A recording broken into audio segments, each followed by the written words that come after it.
ছাৰে কৈছে, ছাৰক ছাৰে ইমান ধুনীয়াকৈ বুজাই দিছে ল'ৰা ছোৱালীবোৰক।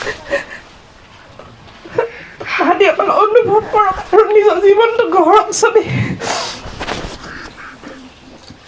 চব ছাত্ৰ ছাত্ৰী নিজৰ জীৱনটো সুন্দৰভাৱে আগবঢ়াই নিয়ক। বহুত সিহঁতৰ সপোনবোৰ সফল হওক, সকলো সন্তান, অকল মোৰ সন্তান বুলি নহয়, মানে সকলো সন্তানৰে মাক দেউতাকৰ সপোনবোৰ পূৰণ কৰক সকলো সন্তানে।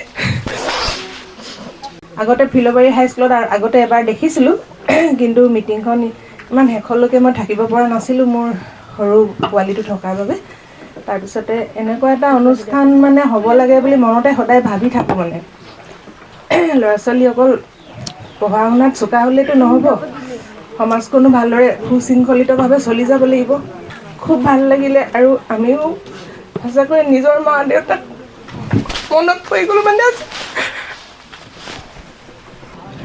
এইটো আৰু মানে নিজৰ চবে বুজি পায়, ইমান ধুনীয়াকৈ ছাৰে কৈছে, ছাৰক ছাৰে ইমান ধুনীয়াকৈ বুজাই দিছে ল'ৰা ছোৱালীবোৰক।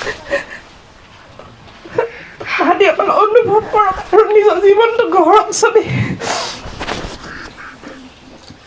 চব ছাত্ৰ ছাত্ৰী নিজৰ জীৱনটো সুন্দৰভাৱে আগবঢ়াই নিয়ক। বহুত সিহঁতৰ সপোনবোৰ সফল হওক, সকলো সন্তান, অকল মোৰ সন্তান বুলি নহয়, মানে সকলো সন্তানৰে মাক দেউতাকৰ সপোনবোৰ পূৰণ কৰক সকলো সন্তানে।